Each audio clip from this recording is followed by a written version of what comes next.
For over 30 years, the Arts Council of Oklahoma City has produced the Oklahoma City Storytelling Festival. And this year's event is Thursday through Saturday, August 21st through the 23rd at the Oklahoma History Center. And the 2014 featured tellers are Donald Davis, Elizabeth Ellis, Lynette Ford, and Bill Lepp. Ladies and gentlemen, she likes to be called Lynn. Guys, thanks for joining me today. Oh, thanks for having me. I have never been to the Storytelling Festival, and I'm born and raised Oklahoma City. And this says for over 30 years we've had this Storytelling Festival. Bill, I'm going to start with you. What is it? Tell me about the Storytelling Festival. Well, it's a collection of tellers from all across the country who are going to tell all sorts of different stories. People have this perception that a storytelling event is going to be somebody reading Little Red Riding Hood from a book to a group of kindergartners. That is not the case at all. The majority of the audience is going to be adult. There are some specific children's shows, but the majority of the audiences are going to be adults. And the stories are from just a huge variety. You'll get some traditional tales, some old European tales, probably some African tales, a lot of Appalachian tales, just because, as it happens, all four tellers here this weekend have an Appalachian connection. My stuff is not true at all. It seems true. You walk away believing it, but none of it's true. Bill, where are you from? West Virginia. West Virginia. So my stories are, you know, Appalachian tall tales is what I do. Lynn, should we believe anything he just told us? You can believe that, but also believe he had won the Liars contest. See, that's where I'm going with this. Yeah. 4 times, right? 5. You dominated a lying contest so much that they're like, name the trophy after you, right? No, it hasn't quite gone that far, but I'm going to put that in. That's a good suggestion. And what brings you here this year? This is your first year, right? This is my first year, okay. And I was thrilled to be invited because I'd heard about it. As Bill said, I'm one of the Appalachian crew that's here, but I'm an Afro-Latin. And what is that? It's a combination of African American, Appalachian American from Europe, and Native American. And that's my heritage in stories and who I am. And so I'll be adding a little extra flavor to the Appalachian stew. How does a storyteller get started in storytelling? For me, it was just what the family did. I'm the 4th generation storyteller that we know of. I'm just the first to get paid for running her mouth, which I think my dad would think would be very funny. And my children actually started me into a storytelling career. I was a preschool teacher and a language arts tutor, and they volunteered me in their elementary school classrooms, and from that came a whole different career for me. And Bill, how'd you get started? I got started in the West Virginia Liars contest. I wanted to be a writer since I was probably in probably the 4th grade. And when I found out trying to be a writer is it's difficult to get people to read what you've written.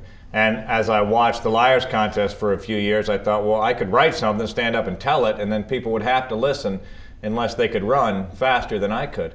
So, plus the award was $100. And you know, when I was 20, that was half my annual income.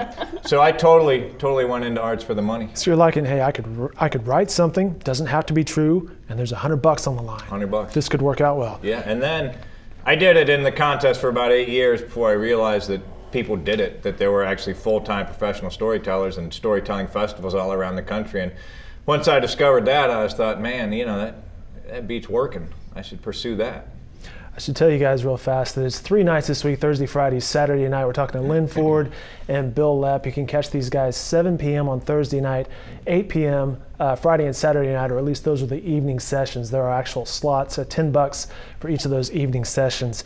When you guys go home to the holidays and you're there with the family, are you the token storytellers, or is it the opposite? You're like, man, I just wanted to bring the cranberries. I didn't want to have to bring a story as well. If I try to start a story, there's probably going to be an argument about the way it went, because everybody's a storyteller at the table, and nobody can agree on who told it first and the way it's supposed to go, which makes all the kids at the tables laugh. But it's storytelling, and that's the whole point. It builds community and holds a family together even when they're arguing about the story. What about you with the holidays or any public gathering? Well, I mean, I'm like Lynn. I'm probably the least, this isn't like Lynn, but I'm probably the least funny person in my family. I'm just the one that is out doing it for a living. And in our family, at the Thanksgiving supper table or whatever, it was always up to the listener to decide what was true. People just said stuff, And if you wanted to believe it, you were welcome to believe it. So it started with Pass the Gravy and just went from there? It just went from there. You know, what happened here, what happened there. And nobody argues about it because everybody just accepts that you're telling it the way you want it to be. Oh, in my family, it's an argument. Oh, no. Yeah? My grandfather would end the argument by saying, well, if it ain't true, it should be. And that would usually settle it. Who's going to argue with that statement, yeah. you know? Do people have a hard time believing you, though? They pretend to, but I'm such an earnest and forthright young man. I think you're lying right now. Oh, dang. Yeah, I get that a lot. But, you know, when I'm on stage, I'm not telling the truth. And I don't hide it. I get up on stage and I say I've won the Liars Contest. What I'm about to tell you isn't true. Don't get too emotionally involved with it. And then, but it amazes me. I get off stage and people are like, so that really happened? I'm like, no. Did you not listen to what I was saying? Yeah. As a matter of fact, no. So, but I try and be honest in my non-stage dealings. Sure. But it doesn't help. Lynn, tell me about the storytelling community. Some of us have been together so many times that it's kind of a family reunion when we see one another at festivals and conferences. But you have a broad range of styles and skills and such a history behind the work of some of the tellers. The so-called Renaissance in storytelling in the United States started back in the 70s and 80s, but people were telling long before that, and now it's something that everybody cherishes. So we have our elders, as any family might, and we have our newbies who are just hitting the stages, and we cheer for everybody. It's a big family. Very cool, very cool. Be sure to check out Lynn Ford and Bill Lepp this week at the Oklahoma City Storytelling Festival, Thursday through Saturday at the Oklahoma History Center. Guys, great to meet you. Thanks for the conversation. Appreciate it. Thank you. Can we plug our books real quick? Wait a minute, you have a book? Yeah. Yeah. Yes. Yeah, absolutely. And his book has won awards, and my book has won awards. Hang on, guys. Tell me about your book, Bill. Start over. No, we're still rolling. Here, wait a minute. There it is. Just so happens we have the King of Little Things. He said, Bill, tell him about your book. Wait a minute. She's got a magazine too. She's got you double teamed. I bet that magazine mentions my book. I bet you it doesn't. This is my children's book. I published it September of last year. It just won the Penn Stephen Kroll Award for children's book writing. But I'm very proud of it. It's my latest production.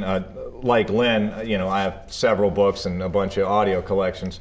But this is here now. I have it with me this weekend, and I'm going to be telling this story. Obviously, this is a kid's story, but I won't be reading it out of the book. I tell a version of the story. Gather around, people. But this is, you know, I'll probably be telling this during the kids' session. And it's just a book about a king who's the king of little things. He's the king of keys, coins, crumbs, condensation, needles, noodles, noddles, beads, baby rattles.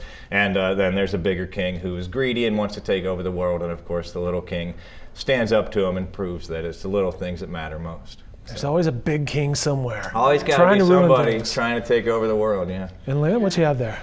This is Appalachian Tales, and it's won the Ann Izzard Award and the Storytelling Magazine Award. And it's stories rooted in my family's storytelling traditions, as well as some background information and the joy and some of the pain of being an Appalachian. And I have to say about Bill's book that when he told it the first time that I heard it, I absolutely loved it. And we are going to be doing some book signings. So. Very cool. I'm assuming people can pick up these books this week, but then beyond that?